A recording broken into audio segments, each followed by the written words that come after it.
اہم فرمان ہے، تمام حشرات الارج میں انسان کا سب سے بڑا دشمن لال بیگ ہے۔ یہ انسان کا ایسا پوشیدہ دشمن ہے جو ہر وقت گندگی پھیلانے اور نقصان پہنچانے کی طاق میں رہتا ہے۔ اگر آپ کے گھر میں لال بیگ کثرت سے نظر آنے لگیں تو سمجھ جائیں کہ برکت اٹھا۔ سائنسی تحقیق بھی اس بات کی تصدیق کرتی ہے کہ گھر میں لال بیگوں کا زیادہ ہونا دل کی بیماریوں کی بڑی وجہ ہے۔ لال بیگ ایک خاص قسم کا کیمیکل چھوڑتے ہیں جو انسانی دل کو کمزور کرتا ہے اور ہارٹ اٹیک کا باعث بنتا ہے۔ سائنسی اور اسلامی دونوں لحاظ سے ان کا گھر میں ہونا رزق کی تنگی اور بربادی لاتا ہے، اس لیے فوراً ان کے خاتمے کا انتظام کریں۔ وہ 3 جانور جو گھر میں دولت اور برکت لاتے ہیں، آئیے اب ان خوش قسمت جانوروں اور پرندوں کا ذکر کرتے ہیں جن کا گھر میں آنا، بسیرا کرنا یا گھونسلہ بنانا بے پناہ برکت، دولت اور رزق میں اضافے کی علامت ہے۔ شہد کی مکھی، شہد کا شمار نبی ایک کریم صلی اللہ علیہ وسلم کی پسندیدہ ترین غذاؤں میں ہوتا ہے، اور اللہ تبارک و تعالیٰ نے شہد اور شہد کی مکھی دونوں کے اندر خصوصی برکت اور شفا رکھی۔ جس گھر کے پاس سے یا جس کی چھت کے آس پاس سے شہد کی مکھیاں کثرت سے گزرتی ہیں وہ گھر بہت مبارک مان۔ اور اگر یہ مکھیاں آ کر آپ کے گھر کی کسی دیوار، چھت یا کونے میں اپنا چھتا بنا لیتی تو یہ اس بات کی واضح اور یقینی نشانی ہے کہ اس گھر میں اب رزق اور برکت کے دروازے کھلنے والے۔ 2 چڑیا، چڑیا ایک انتہائی معصوم، بے زبان اور پیاری مخلوق ہے۔ گھر کے آنگن میں چڑیوں کا چہچہانا ویسے ہی دل کو سکون دیتا ہے، لیکن اسلامی روایت اور بزرگوں کے تجربات کے مطابق گھر میں چڑیا کا گھونسلہ بنانا بہت ہی زیادہ مبارک مانا جاتا ہے۔ اگر چڑیا آپ کے گھر کی کسی سرخی، پنکھے یا کونے میں گھونسلہ بنا لے تو اسے کبھی بھی نقصان نہ۔ نظر بزرگوں کا کہنا ہے کہ چڑیا کا یہ معمول ہوتا ہے کہ وہ صبح سویرے اپنے گھونسلے سے اڑنے سے پہلے اللہ تعالیٰ کی حمد ثنا کرتی ہے، سبحان اللہ کا ورد کرتی اور اللہ سے یہ دعا مانگتی ہے، یا اللہ نہ صرف مجھے رزق عطا کر بلکہ جس گھر میں میں نے گھونسلہ بنایا ہے اس گھر والوں پر بھی رزق کی تنگی نہ آنے دے۔ تیسرا جانور جس کا گھر میں آنا، رہنا یا بچے دینا بے پناہ دولت اور خوشحالی لاتا ہے وہ بلی۔ ام المومنین حضرت عائشہ رضی اللہ عنہا سے روایت ہے کہ نبی کریم صلی اللہ علیہ وسلم نے ارشاد فرمایا، یقیناً بلی ہرگز ناپاک نہیں ہے بلکہ یہ تو تمہارے گھروں میں کثرت سے آنے جانے والی مخلوق ہے۔ ہمارے پیارے نبی صلی اللہ علیہ وسلم کو بلی اس قدر پسند تھی کہ روایت کے مطابق آپ صلی اللہ علیہ وسلم بلی کے برتن میں بچے ہوئے پانی سے وضو تک فرما لیتے تھے۔ بلی کی دعا اور بد دعا دونوں سیدھی عرش تک جاتی ہے۔ اگر آپ کے گھر میں بلی آتی ہے اور آپ اپنی حیثیت کے مطابق اسے روٹی کا ٹکڑا ڈال دیتے ہیں، دودھ یا پانی کا بندوبست کر دیتے ہیں تو وہ خوش ہو کر آپ کے حق میں دعا کرتی ہے۔ جب بلی دل سے دعا دیتی ہے انسان کے وارے نیارے ہو جاتے ہیں۔ نتیجہ اور التماس، محترم ناظرین، قدرت کے اس پورے نظام میں اللہ تعالیٰ نے ہر مخلوق کی ایک خاص اہمیت رکھی۔ اگر ہم اللہ کی بے زبان مخلوق پر رحم کریں گے تو عرش والا ہم پر رحم کرے گا اور ہمارے رزق کے بند دروازے کھول دے گا۔ وہ تمام چیزیں جنہیں ہم نے ضروری سمجھ لیا ہے، درکار سمجھا ہوا ہے کہ یہ بھی ضروری ہے، یہ بھی ضروری، یہ بھی درکار ہے، یہ بھی درکار ہے، اکثرت درکار نہیں، اس کی اکثریت جو ہے وہ درکار نہیں، ضروری نہیں۔ تو اس لیے اب یا تو انسان اپنی کوئی دنیاوی حقیقی ضرورت پوری کرنے کے لیے وقت صرف کرے یا دین کی اور آخرت کی کمائی کے لیے صرف کرے۔ اب نیند ہے، استراحت ہے، یہ بھی انسان کی ایک ضرورت ہے، یہ ضرورت پوری کرے۔ کھانا ہے، یہ انسان کی ضرورت، لہذا اس کو تو اس کے اندر شامل سمجھیے۔ اب جو وقت بچ گیا ہے وہ سارا کا سارا آخرت کو بنانے اور کمانے میں دین کی خدمت کو لگنا چاہیے۔ کہاں بچ گیا آپ کے پاس؟ ٹائم بچا ہی نہیں۔ پیس ٹائم جس کو کہتے ہیں، کوئی ہابی ہے جی میری بس وقت گزاری کا مشغلہ ہے، وقت گزاری، لا حول ولا قوت الا باللہ۔ آپ کو وقت گزارنے کا لیے مشغلہ چاہیے، یا ضروریات زندگی کے لیے وقت صرف ہونا چاہیے، اور یا پھر وہ وقت لگنا چاہیے آخرت کے بنانے اور کمانے۔ جو دو چیزوں سے تیسری کیٹیگری آ جائے گی وہ مالا یعنی، اس کا کہ اس سے کوئی تعلق ہی نہیں، لا حاصل بے مقصد بلا ضرورت، یہ انسان کے اسلام کی خوبی ہے۔ یہ بھی گویا کہ احسان کا درجہ ہو گیا، من حسن الاسلام، اسلام کے بعد درجہ ایمان، ایمان کے بعد احسان، من حسن اسلام المرء، ایک انسان کے اسلام کی خوبی یہ ہے، حسن یہ ہے ترکہ ما لا یعنی ہے، اس کا چھوڑ دینا ہر اس چیز کو جو اس کے لیے لا حاصل ہو، غیر ضروری ہو۔ ان ابی حمزہ انس ابن مالک رضی اللہ عنہ خادم رسول اللہ صلی اللہ علیہ وسلم عن النبی صلی اللہ علیہ وسلم قال، یہ جن کو ہم جانتے حضرت انس حضور کے خادم تھے، ان کی والدہ 9 برس کی عمر تھی ان کی جبکہ حضور کی خدمت میں چھوڑ گئی تھی کہ حضور یہ بچہ آپ کے پاس رہے گا، آپ کی خدمت کرے گا، آپ کی صحبت سے فیضیاب۔ اور یہ انس ابن مالک یہ ہے جو کہتے ہیں کہ میں نے اتنے سال حضور کے ساتھ گزارے ہیں خادم کی حیثیت سے، ایسا بھی موقع کبھی نہیں آیا کہ آپ نے مجھ سے یہ کہا ہو کہ اے انس تو نے یہ کام کیوں نہیں کیا۔ جھڑکنا، ڈانٹنا، ڈپٹنا تو بہت دور کی بات ہے، شفقت، ملاطفت، ملائمت حضور صلی اللہ علیہ وسلم کی مزاج کا جز۔ اب ان کی کنیت ہے ابو حمزہ، عن ابی حمزہ انس ابن مالک رضی اللہ عنہ خادم رسول اللہ صلی اللہ علیہ وسلم۔ یہ خادمے کے لیے مین کیوں آ گئی ہے، زیر کیوں آ گئی ہے؟ یہ کے پاس آ رہا ہے ان تو آ رہا انس سے پہلے، چلیے ٹھیک ہے، بدل کہہ لیں، صفت کہہ لیں، چلیے۔ عن النبی صلی اللہ علیہ وسلم، حضور سے روایت کیا، آپ نے فرمایا لا یؤمن احدکم حتی یحب لاخیہ ما یحب لنفسہ، رواہ البخاری و مسلم۔ اب یہ حدیث کے روایت کے اعتبار سے چوٹی کے درجے کی حدیثوں میں سے، اور اس میں ذرا کیٹیگوریکل ڈینائل دیکھیے، تم میں سے کوئی شخص مومن نہیں ہو سکتا جب تک کہ اپنے بھائی کے لیے بھی وہی شے پسند نہ کرے جو اپنے لیے کرتا ہے۔ اس سے اونچی اخلاقی تعلیم کیا ہوتی؟ لیکن اس کا مفہوم عام طور پر محدود سمجھا جاتا ہے کہ آپ اچھا پہننا چاہتے ہیں تو اپنے بھائی کو بھی اچھا پہنائیں، آپ اچھا کھانا چاہتے ہیں تو بھائی کو بھی اچھا کھلائیں۔ تو بھائی بھی ایک حقیقی بھائی ہے، ایک چچا زاد بھائی ہے، ایک بھائی جو ہے وہ دادا کی نسل سے چل کر بھائی بن گیا، یہ تو پھیلتا جائے گا، ہر انسان دوسرے انسان کا بھائی ہے، کم سے کم ہر مسلمان دوسرے مسلمان کا بھائی ہے، دائرہ تو پھیلتا جائے گا۔ لہذا ایک طرف تو گویا کہ لوگوں کی طرف خیر اور بر، تبرع، اس کی تلقین ہو گئی، لیکن اصلاً یہ حدیث ہم نے خاص طور پر جو کوٹ کی ہے وہ کس اعتبار سے؟ یہ دعوت دین کے لیے بنیادی موٹو۔ آپ نے اگر دین کو اپنے لیے پسند کیا ہے اور آپ اپنے بھائی کو اس کی دعوت نہیں دے رہے تو آپ نے ایمان کی رمق دی، آپ نے خود اپنے آپ کو جہنم سے بچنے کا تو سامان کر لیا ہے اور اپنے بھائی کو جہنم کی طرف جاتے دیکھ رہے ہیں، اور ٹک ٹک دیدم دم نہ کشیدم، ایمان کا یہ رمق دی۔ لا یؤمن احدکم، یہ دعوت کا سب سے بڑا موٹو، میرے بھائی، میری اولاد، میرے رشتہ دار، میری قوم، دائرہ وسیع ہوتا جائے گا۔ تنظیم اسلامی کا جو ہمارا تاسیسی قرارداد، اس کی پھر تشریحات ہو، ہر شخص کو داعی ہونا چاہیے، اور دعوت کا دائرہ قو انفسکم، اس کے بعد واہلیکم، اس کے بعد اپنا کنبہ قبیلہ، یا اس کے بعد اپنی قوم، یا قوم اعبدوا اللہ، اس کے بعد پوری نوع انسانی ہے۔ یہ سب سے بڑی خدمت خلق ہے، اس لیے کہ کھانا پینا پہننا یہ تو صرف اس دنیا سے متعلق ہے، جو آخری زندگی ہے، آخرت کی زندگی ہے، ابدی زندگی ہے، ہمیشہ کی زندگی ہے، اس کے خیر اور اس کی بھلائی میں آپ دوسروں کو شریک نہیں کرنا چاہ رہے، پوری طرف سے ایڑی چوٹی کا زور لگا دے، کوئی ریجیکٹ کرتا ہے تو وہ اس کے دل میں ہے، اس کی جواب دہی وہ خود اللہ کے ہاتھ کرے گا۔ لیکن اگر آپ نہیں کر رہے ہیں تو آپ اس حدیث کی زد میں آ جائیں گے، لا یؤمن احدکم حتی یحب لاخیہ ما یحب لنفسہ۔ اب ایک حدیث آ رہی ہے کہ جو اسلام کے قانونی نظام کی ایک اہم ترین شق ہے۔ عن ابن مسعود رضی اللہ تعالی عنہ قال قال رسول اللہ صلی اللہ علیہ وسلم لا يحل دم امرئ مسلم الا باحدى ثلاث السيب الزاني والنفس بالنفس والتارك لدينه المفارق للجماعة، رواہ البخاری و مسلم۔ یہ بھی پھر روایت کے اعتبار سے بہت اونچی حدیث۔ نہیں حلال ہے کسی مسلمان کا خون، یعنی خون بہانا، اس کی جان لینا حلال نہیں ہے۔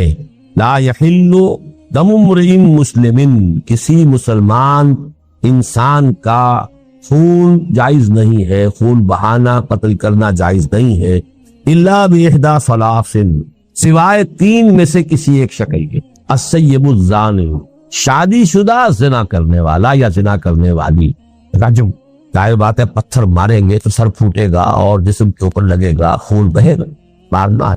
والنفس بالنفس، قتل عامد کا مجرم، اگر اس کے وہ رسا جو ہے مقتول کے اسے معاف نہ کرے یا یہ کہ خون بہا لینے پر آمادہ نہ ہو تو اس کی جان لی جائے گی، اس کا خون جو ہے جائز ہو گیا۔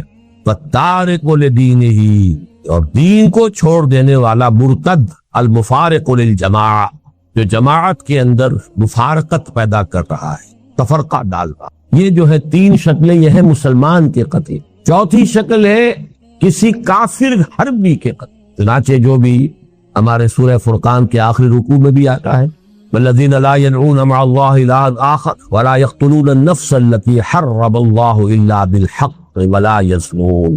تو قتل جو ہے بالحق وہ صرف چار شکلیں ہیں۔ کافر بھی یہ نہیں کہ جس کافر کو جب چاہو قتل کر دو، کافر حربی ہو جس کے ساتھ جنگ ڈکلیئرڈ ہو، حربی کافر، اور اس کے بعد مسلمان جو ہے وہ تین شکلوں میں سے ایک۔ اب بدقسمتی سے اس رجم کے بارے میں چونکہ مولانا امین نصر اصلاحی صاحب نے بھی بڑی اجماع امت سے ہٹ کر اور ان احادیث سے صریحہ کو رد کرتے ہوئے بات کہی ہے، میں حال ہی میں انہیں خط لکھ رہا ہوں، آپ دعا کریں اللہ تعالیٰ ان کے دل کو پھیر دے، اللہ نے انہیں عمر طویل دی ہے، میں درخواست کر رہا ہوں کہ وہ رجوع کریں اپنے اس مرنے سے پہلے اللہ تعالیٰ انہیں اس کی توفیق دے دے، اللہ تعالیٰ دلوں کو بدل سکتا ہے۔ تو السیب الزانی، زانی یا زانیہ جو شادی شدہ، اگر غیر شادی شدہ ہے تو 100 کوڑے کی سزا قرآن میں آئی ہے، شادی شدہ کے رجم کی سزا قرآن میں نہیں آئی ہے، یہ حدیث اور سنت سے ہے، اور اسلامی قانون کا بمبا قرآن کے ساتھ ساتھ سنت رسول، اور اصل میں یہ سنت رسول بھی نہیں ہے، اس سے بھی آگے بڑھ کر شریعت موسوی کا وہ قانون ہے جو منسوخ نہیں ہوا۔ شریعت موسوی اسلامی شریعت تھی، اب اس میں سے جو چیزیں منسوخ ہو گئی، ورنہ جو چیزیں شریعت موسوی کی منسوخ نہیں ہوئی وہ جو کی تو قائم ہے۔ اس لیے حضور نے جب پہلا رجم کیا ہے تو آپ نے فرمایا کہ اللہ میں نے تیری کتاب کے حکم کو زندہ کر دیا۔ وہ کتاب سے مراد تورات، قرآن میں تو ہے ہی نہیں، اس میں کچھ اشکالات ہیں لیکن یہ بحث کا موقع نہیں ہے، بس دعا ضرور کیجئے، آپ تہ دل سے دعا کیجئے۔ تو آج ہی میں خط ان کو بھیجوں گا، آپ دعا کریں کہ اللہ تعالیٰ ان کو رجوع کی توفیق عطا فرمائے۔ اور نفس بالنفس، یہ تو صاف سی بات ہے۔ وَالتَّارِقُ لِدِينِهِ الْمُفَارِقُ لِلْجَمَاعَةِ، یہاں جو ہے ایک اشتباہ پیدا ہو جاتا ہے کہ آیا ہر مرتد واجب القتل ہے یا اس کے ساتھ دوسری کوئی شرط بھی ہے؟ المفارق للجماعہ، جماعتی نظم کو درہم برہم کرنے والا۔ الفاظ کے اندر احتمال ہے اس بات کا کہ ہر مرتد کی سزا قتل نہیں، ان الفاظ کے اندر احتمال ہے، لیکن جو مرتد بھی ہو اور جو کمر کس لے اب اپنے اس ارتداد کے جراثیم کو اور پھیلا رہا ہو اور اس کے اندر فساد پھیلا رہا ہو، اس کے حق میں حضرت علی رضی اللہ تعالی عنہ کا ایک فعل بھی ہے ہمارے پاس، کہ خوارج کے بارے میں، جن کے بارے میں کہ امت کا اجماع ہے کہ وہ اسلام سے نکل گئے تھے، مرتد ہو گئے، لیکن یہ کہ حضرت علی رضی اللہ تعالی عنہ نے انہیں یہ کہا تھا آخری وقت تک کہ اگر تم لوگ فساد نہیں مچاؤ گے تو میں تمہیں کچھ نہیں۔ لیکن یہ بھی ایک بڑی فقہی بحث ہے، میں اس کی تفصیل میں جانا نہیں چاہتا اس وقت۔ مولانا اصلاحی کی رائے یہ ہے کہ ہر مرتد یہ جو ہے واجب القتل نہیں ہے، لیکن وہ مرتد کہ جو باغی بھی وہ واجب القتل، اس کے لیے کچھ گنجائش میں پاتا ہوں، اگرچہ اجماع امت کے خلاف وہ بات بھی جاتی ہے، لیکن حدیث کے الفاظ میں کہنے کے لیے کسی شخص کو کوئی گنجائش تو المفارق ہو، کسی شخص نے بس ایسے ہی اپنا خاموش بیٹھا ہوا ہے، ہو سکتا ہے کچھ دنوں کے بعد رجوع ہی کر لیں گے، عقل درستی ہو جائے گا، تو یہ صرف ان الفاظ کے اندر احتمال کی وجہ سے میں نے کہا ہے کہ اس معاملے میں کوئی بات اگر شخص کہتا ہے تو اس کے لیے ایک بنیاد موجود۔ عن ابی ہریرہ رضی اللہ عنہ ان رسول اللہ صلی اللہ علیہ وسلم قال من كان يؤمن بالله واليوم الآخر فليقل خيرا أو ليصمت ومن كان يؤمن بالله واليوم الآخر فليكرم جاره ومن كان يؤمن بالله واليوم الآخر فليكرم ضيفه رواه البخاری ومسلم۔ اب یہ دیکھیے، یہ اخلاق کے ضمن میں اخلاق عمدہ اخلاق انسان کے کردار کی خوبی اور بلندی، اس کے اعتبار سے نہایت خوبصورت حدیث ہے۔ جوامع الکلم میں یہاں بھی لفظ آ رہا ہے حسن الاسلام، نہیں یا نہیں، من کان یؤمن باللہ والیوم الآخر، جو شخص بھی اللہ اس یوم آخر پر ایمان رکھتا ہو، سب سے پہلی بات تو یہ ہے کہ وہ زبان کو کنٹرول میں رکھے، فلیقل خیرا او لیصمت، یا تو اچھی بات زبان سے نکالے اور یا چپ رہے۔ یہ ہم پڑھ چکے ہیں نا حضرت معاذ کی روایت میں، سکلت کا امو کا یا معاذ، یہ زبان پہ جو حصائد السنہ ہے یہی تو سب سے زیادہ جہنم میں لے جانے والے، کنٹرول۔ اسی لیے خطبہ نکاح میں جو آیات حضور پڑھتے تھے ان میں سورہ احزاب کی وہ آیت ہے، یا ایھا الذین آمنوا اتقوا اللہ وقولوا قولا سدیدا۔ یہاں خیر کہا، سدیدہ کہا، صاف سیدھی بات، عمدہ بات۔ زبان کا استعمال خیر میں ہونا چاہیے، شر میں نہیں ہونا چاہیے۔ اللہ کی دی ہوئی ایک امانت ہے، اللہ کی دی ہوئی ایک صلاحیت ہے، ایک بہت بڑا اللہ نے آپ کو ایک ذریعہ دیا ہے اظہار ما فی الضمیر کا، اس سے خیر قبول ہوا ہے۔ من کان یؤمن باللہ والیوم الآخر فلیقل خیرا او لیصمت۔ خاموش بولنا تو ضروری ہے، اسی لیے من صمت نجا، جو خاموش رہا اس کی نجات ہو جائے گی۔ مطلب جو کم سے کم گویا ہو وہ گویا کہ زیادہ سے زیادہ محفوظ ہے۔ زیادہ جو ہے گویائی جو ہے وہ یاوہ گوئی کے اوپر کی طرف بھی انسان کو لے جا سکتی ہے۔ بسیار گوئی جو ہے اس میں اندیشے زیادہ ہیں، کم گو ہونا یہ در حقیقت میچورٹی کی دلیل ہے، آدمی میچور ہے۔ ومن کان یؤمن باللہ والیوم الآخر فلیکرم جارہ، اور جو شخص بھی اللہ اور اس کے اور آخر پر ایمان رکھتا ہو۔ اب دیکھیں یہاں پر ایمان بالرسول کا ذکر نہیں ہو رہا، کیوں نہیں ہو رہا؟ ایک تو چونکہ حضور خود کہہ رہے ہیں تو بار بار اپنے اوپر ایمان کو ریپیٹ کرنا یہ بھی ایک بامروت انسان کے لیے ذرا کوفت کی چیز۔ دوسری بات کیا ہے کہ یہاں موٹیوز کی ہو رہی ہے، موٹیو دو ہی ہے، اللہ کو راضی کرنا، آخرت کی سزا سے بچنا۔ اعمال میں وہ جو آیت البر کا جو درس ہے ہمارا درس نمبر 2، کہ نیکی کا موٹیو وہ ایمان باللہ اور ایمان بالآخرت سے متعلق ہے، نیکی کی فارم اور اس میں توازن یہ ایمان بالرسالت سے متعلق۔ تو یہاں موٹیوز کی بات ہے۔ ومن کان یؤمن باللہ والیوم الآخر فلیکرم جارہ، اب اس پر لازم ہے کہ وہ اپنے پڑوسی کا اکرام کرے، عزت کرے، احترام کرے، اس کی عزت نفس کو مجروح نہ کرے۔ وہ غریب ہے تو ایسا نہ ہو کہ تمہارے عللو تللو سے اس کا دل مجروح ہو، اس کے بچوں میں احساس محرومی پیدا ہو۔ یہ وجہ کہ فرمایا کہ اگر اپنے بچوں کے لیے پھل لے کر آؤ تو اپنے پڑوس میں ضرور بھیجو، اور اگر اتنے ہی کم لا سکتے ہو کہ نہیں بھیج سکتے تو کم سے کم چھلکے دروازے کے باہر مت پھینکو۔ پڑوسی کا بچہ نکلے گا باہر اور اسے معلوم ہو کہ اس گھر میں آج آم کھائے، اب وہ احساس جو ہے محرومی کا اس میں شدت سے پیدا جا کر کہیں دور پھینکا۔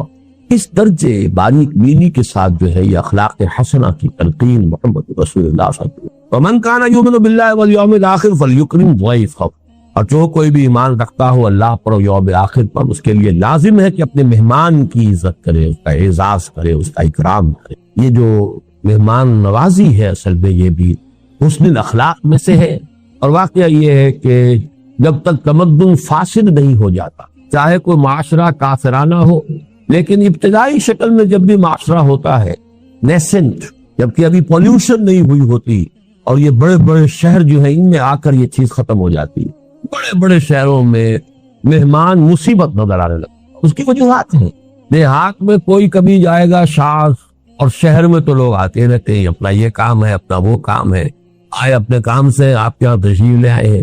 اب آپ روزانہ جو ہے وہ لوگوں کی ضیافت کر کے تو آپ کا تو بیڑا فرق ہو جائے گا، ٹائم ختم ہوتا ہے، آپ کے خرچ ہو۔ اسی لیے حضور کی ایک حدیث میرے ذہن میں اس کا متن نہیں ہے کہ آپ نے بڑے شہر بنانے سے روکا، شاید 5 لاکھ کی غالباً آبادی آپ نے کسی حدیث میں ہے معین کی ہے، اس کے بعد شہر اور بسایا جائے، اس سے آگے شہر نہیں ہونا چاہیے۔ اور اس پر عمل کیا جرمنز نے، انہوں نے اس طرح پھیلایا ہے اپنے ملک کے اندر انڈسٹری کو، کہیں کنسنٹریشن، ایک جگہ پر ایک انڈسٹری ہے، وہیں پر ایک شہر ہے، وہیں پر ان کے ساری سیوکس جو ایمینٹیز ہیں وہ فراہم کر دی گئی ہیں، وہیں مارکیٹ ہے، وہیں سب کچھ ہے، وہ ایک یونٹ بن گیا۔ اب 10 میل چلے جائیے، اس کے بعد میں اور آتا ہے، پھر 10 میل چلے جائیے۔ یہ نہیں کہ کلسٹر آف انڈسٹریز ہے، اور وہاں پر پھر جو حالات ہوتے ہیں اور پھر جو گندگیاں پیدا ہوتی ہیں، کوئی پڑوسی دوسرے پڑوسی کا نہ پرسان حال ہے نہ جاننے والا ہے۔ 1-1 کروڑ کا شہر ہو، آپ دیوار بیچ کے پڑوسی سے سال ہر سال کا کبھی الیکس بھی نہیں ہوتی، نانی معلوم نہیں ہوتی۔ تو یہ در حقیقت حضارت جس کو کہتے ہیں اور مدنیت مدینہ شہر سے ہے، یہ شہری زندگی کی لعنتوں میں سے ایک لعنت۔ جب تک وہ دیہاتی فطری زندگی ہوتی ہے تو مہمان نوازی انسان کے فطرت کا ایک وصف ہے۔ آدمی جو ہے خود روکھی روٹی کھا لے گا، مہمان کو چپڑی روٹ دے گا، پراٹھا دے گا، خود کسی وقت کاکا کر لے گا، مہمان کو دے گا۔ فَلْيُكْرِمْ ضَيْفَهُ، سے چاہیے کہ اپنے ضیف کا وہ ہے وہ اکرام کرے۔ عن ابی ہریرہ رضی اللہ عنہ ان رجلا قال للنبي صلی اللہ علیہ وسلم اوصنی قال لا تغضب فردد مرارا قال لا تغضب، رواہ البخاری۔ رحمہ اللہ. صحیح بخاری کی روایت ہے حضرت ابو ہریرہ سے رضی اللہ تعالی عنہ. ایک شخص نے حضور سے درخواست کی کہ حضور مجھے کوئی وصیت فرمائیے، نصیحت فرمائیے، مجھ سے کوئی بات فرمائیے ایسی جسے میں پلے باندھ دوں. فرمایا لا تغضب، دیکھو غصہ مت کیا. انہوں نے فرمایا پھر کچھ اور، پھر ارشاد فرمائیے کچھ اور، لا تغضب. بار بار اس نے یہ کہا، حضور یہ فرماتے رہے لا. اس قسم کی احادیث کے بارے میں ایک بات نوٹ کر لیجئے. میری کنٹریبیوشن یہی ہے کہ میں ان احادیث کے ضمن میں جو فہم حدیث کے جن بنیادی چیزیں ہیں ان کو میں مختلف حوالوں سے مختلف احادیث کے ضمن میں آپ کے سامنے لا رہا ہوں، اور ان کے نہ ہونے کی وجہ سے بڑے اشکالات پیدا ہو.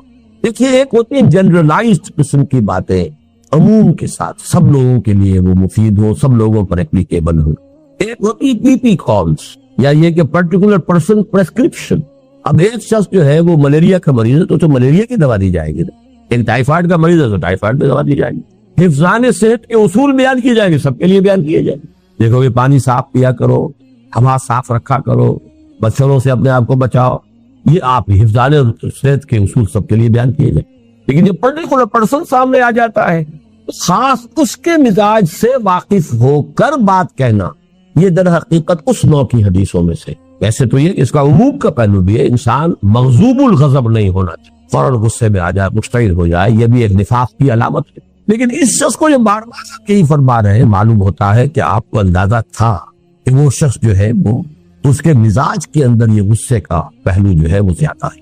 تو یہ ہے اصل میں پرٹیکولر پرسن کے لیے پریسکرپشن. پی پی پی جیسے پی پی کال ہوتی ہے آپ کی، یہ پریسکرپشن جو ہے یہ خاص، آگے ایک اور آئے گی بات، وہ ہے جنرل پریسکرپشن. لیکن یہ لا تغضب، اس میں بھی عمومیت ہے. غضب مغلوب الغضب ہو جانا بہرحال بہت بڑی برائی ہے، لیکن یہاں جو ہے خاص طور پر محسوس ہوتا ہے کہ اس شخص کے اندر یہ بات تھی. اسی پر قیاس کر لیجئے کہ مختلف اوراد وغیرہ جو حضور نے لوگوں کو بتائے، یہ کر لیا کرو، یہ پڑھ لیا کرو. اب ان میں سے ایک ہے جنرلائزڈ، مثلا تسبیح فاطمہ، ہر نماز کے بعد یہ 33 مرتبہ سبحان اللہ، 33 مرتبہ الحمدللہ، 33 یا 34 مرتبہ اللہ. یہ آپ کسی کو آپ نے کچھ اور بتا دیا، کسی کو کچھ اور بتا دیا. اب کوئی شخص اگر ان سب کا اہتمام کرنے بیٹھے گا تو وہی دھندا رہ گیا اس کا، وہ عدم توازن پیدا ہو جائے. اس کے اندر بھی وہ پرٹیکولر پرسنل پریسکرپشن جو ہے وہ شامل ہوتے، جیسے کہ صوفیہ کرتے ہیں. صوفیہ کے بھی اصل میں اوراد جو ہے جو انہوں نے وضع کیے تھے وہ بھی ایک پرٹیکولر دور سے متعلق چیزیں، جن چیزوں کا غلبہ ہو گیا تھا اس کے اعتبار سے انہوں نے تجویز کر دیے. اب وہ بن گئے کہ وہ گویا کہ ان کی ایک روایت ہے اور وہ ان کے شعار میں سے ہو گئے، وہی طریقے اختیار کریں.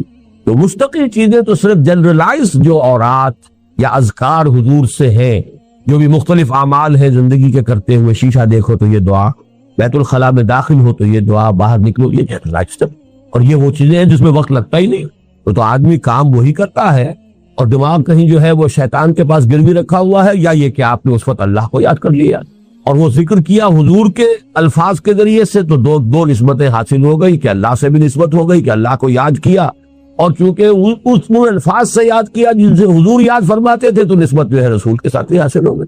ورنہ دماغ خالی رہے گا، کام تو کریں گے نا، آخر بیت الخلاء میں تو جانا ہی ہے، نکلنا ہی ہے، بازار میں جانا ہی ہے، واپس آنا ہی ہے، گھر سے نکلنا ہی ہے، گھر سے داخل ہونا ہی ہے. لیکن ایسے کپڑے بدلے ہیں، شیشہ دیکھا ہے، ان ساری چیزوں کے اندر، اور آج یہ جنرلائزڈ یہ ہر شخص کر سکتا. لیکن ایک یہ کہ اس طرح پڑھ لیا کرو، یوں کر لیا کرو، اس کے اندر دیکھنا چاہیے کہ اس میں کوئی پرٹیکولر پرسنل پریسکرپشن کے پہلو ہو سکتے ہیں. اس پہلو سے یہاں پر اس حدیث کے اندر اس اصول کو سمجھتے ہیں. عن ابی یعلا شداد ابن اوس رضی اللہ عنہ عن رسول اللہ صلی اللہ علیہ وسلم. حضرت شداد ابن اوس رضی اللہ تعالی عنہ، جن کی کنیت ہے ابو یعلا، وہ روایت کرتے ہیں اللہ کے رسول سے صلی اللہ علیہ وسلم، ان اللہ کتب الاحسان علی کل شیء، اللہ تعالی نے احسان لازم کر دیا ہے ہر معاملے. اب یہاں احسان کس معنی میں آ رہا ہے؟ ایک احسان ہوتا ہے کسی پر احسان کرنا، اس کی کوئی تکلیف رفع کرنا، اس کی کوئی ضرورت پوری کرنا، اس کی کوئی خدمت بجا لانا، یہ احسان ہے، آپ کا مجھ پر احسان ہے، فلاں نے فلاں کا احسان کیا ہے. ایک احسان خود اپنی جگہ پر حسن سے بنا ہے، جو کام کرو خوبصورتی سے کرو، اور وہ احسان اسلام جو ہے تمہاری، اسلام پر تمہارا عمل خوبصورتی کے ساتھ. ایک ہے نماز جیسے ہوئی مارے بانے پڑھ لی ہے، ٹکرے مار لی ہے، نماز تو چلیے شاید ہو ہی گئی ہو، خوبصورت نماز تو نہ ہوئی. تمہاری نماز خوبصورت ہونی چاہیے، تمہارا ہر جو ہے فعل جو ہے اس کے اندر حسن ہونا چاہیے. یہ گویا کہ جسے جلال اور جمال کہتے ہیں، تو جمال کا پہلو بھی ہر شے کے اندر جو ہے. اب اس کی مثال دیکھیے، فَإِذَا قَتَلْتُمْ فَأَحْسِنُوا الْقَتْلَ، قتلہ اگر قتل کرنا ہے تو خوبصورتی سے قتل کرو. اسی لیے یہ جلاد پیشہ بنا ہے. عام آدمی سے کہا جائے اس کی گردن مار دو تو گردن مارے گا، تو ممکن ہے کہ وہ آدھی کٹے آدھی نہ کٹے اور وہ تڑپے.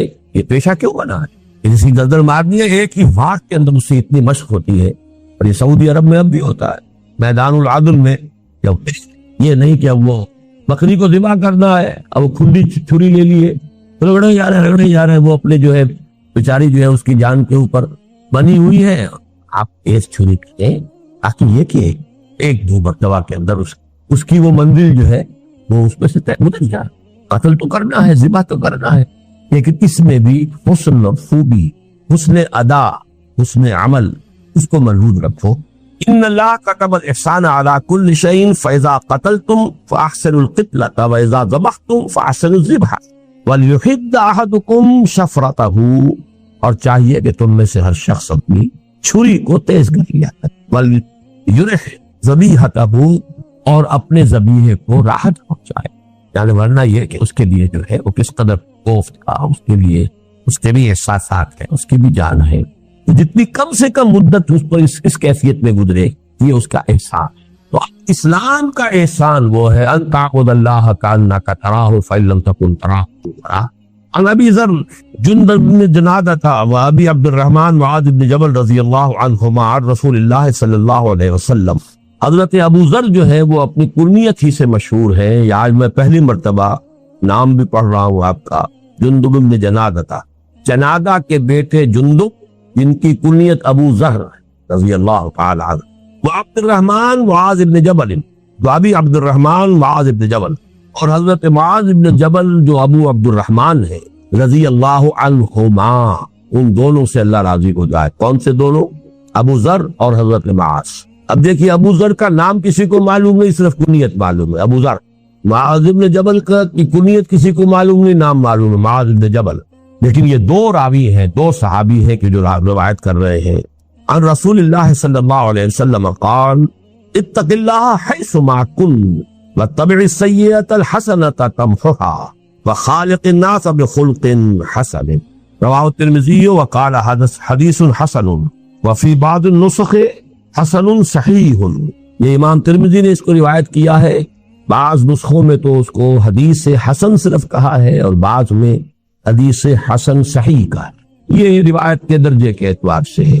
اب یہ تین اس میں ہدایات آئی ہیں جوامع الکلم. تین، پہلی بات اتق اللہ حیث ما کنت، جہاں کہیں بھی ہو اللہ کا تقوی جو ہے وہ تم سے چھوٹنے نہ پائے. ایک اور حدیث میں آتا ہے تقوی اللہ فی السر والعلانیہ، چاہے تم کہیں چھپے ہوئے ہو اور چاہے لوگوں کے اندر سامنے موجود ہو، ہر حال میں تقوی. یہ نہیں کہ خلوت میں کچھ اور ہے، جلوت میں کچھ اور ہے. اتق اللہ حیث ما کنت، جہاں بھی ہو اللہ کا تقوی اپنے دل میں موجود ہے. وَاتَّبِعِ السَّيِّئَةَ الْحَسَنَةَ تَمْحُوهَا، اور برائی کے پیچھے بھلائی کو لگا دو جو اسے محو کر دے گی. یہ قرآن مجید کی آیت ہے، ان الحسنات یذہبن السیئات. اور یہاں در حقیقت سیئات سے مراد صغیرہ گناہ ہے. کبیرہ گناہ تو توبہ کے بغیر نہیں ہوگا. آپ نے اگر اس سے توبہ نہیں کی تو کتنی ہی بھی نیکیاں آپ کرتے چلے جائیں، وہ گناہ آپ کے حساب میں سٹینڈ کرے گا. ڈیبٹ جو ہے، ڈیبٹ انٹری ختم نہیں ہوگی. لیکن چھوٹے چھوٹے گناہ صغائر ہوتے رہتے ہیں انسان سے. کبھی بے ارادہ ہو جاتے ہیں، کبھی بس نسیان میں ہو گئے، کچھ اور ہو گیا، چھوٹی بات ہو گئی. لیکن یہ کہ ایسے سیئات کو اگر اس کے پیچھے نیکی لگا دو گے تو وہ اس کو محو کرتے. ان الحسنات یذہبن السیئات. بس اس میں جو نکتے کی بات نوٹ کرنے کی، یہ کبائر میں نہیں ہے، یہ صغائر کی. جو حدیث میں آتا ہے انسان جب وضو کرتا ہے، کلی کرتا ہے تو زبان کے اور منہ کے گناہ دھل جاتے ہیں. آنکھوں میں پانی ڈالتا ہے، آنکھ کا گناہ دھل جاتا ہے. ہاتھ دھوتا ہے تو ہاتھ کا گناہ دھل جاتا ہے. تو یہ در حقیقت وہی صغائر جو انسان سے سرزد ہوتے رہتے ہیں، یہ ان کا ازالہ ہوتا ہے. تیسری ہدایت وخالق الناس بخلق حسن، لوگوں کے ساتھ حسن خلق کے ساتھ معاملہ کرو، ان کے ساتھ رہو. معاشرت تمہاری جو ہے عمدہ اخلاق کے ساتھ ہو، اچھے برتاؤ کے ساتھ ہو، نیک رویے کے ساتھ ہو. اللہ تعالی ہم اس کی توفیق عطا فرمائے. اس حدیث کو میں چھوڑ رہا ہوں 19 یہ ہے وہ جو کہ تصوف کی حدیثوں میں سے. اب آئیے الحدیث العشرون عن ابی مسعود عقبۃ بن عمرو الانصاری البدری رضی اللہ عنہ. اب یہ ابو مسعود، ایک ہے ابن مسعود، عبداللہ ابن مسعود، وہ تو ہے مہاجر کبار صحابہ میں سے ہیں، انہی کے شاگرد ہیں کئی واسطوں سے امام ابو حنیفہ. وہ جو ہے عبداللہ ابن مسعود. یہ ابو مسعود ہے انصار میں سے، جن کا نام ہے عقبہ ابن عمرو. یہ جب واو آگے لگا ہوتا ہے واو پڑھا نہیں جاتا، عمرو نہیں ہے یہ، عمرو، اور واو نہ ہو تو عمر، یہ لفظ رکھیں. عمر ابن الخطاب، عمرو ابن العاص. عمرو ابن العاص کے درمیان واو ہوتا ہے لیکن واو پڑھا نہیں جاتا. عمرو ابن العاص، عمر ابن الخطاب، وہ عمر ہے یہ عمرو، تو ان کا نام بھی عمرو ہے الانصاری. عقبہ ابن عمرو الانصاری جن کی کنیت ابو مسعود ہے رضی اللہ عنہ. قال رسول اللہ صلی اللہ علیہ وسلم ان مما ادرک الناس من کلام النبوۃ الاولى اذا لم تستحی فاصنع ما شئت فاصنع ما شئت.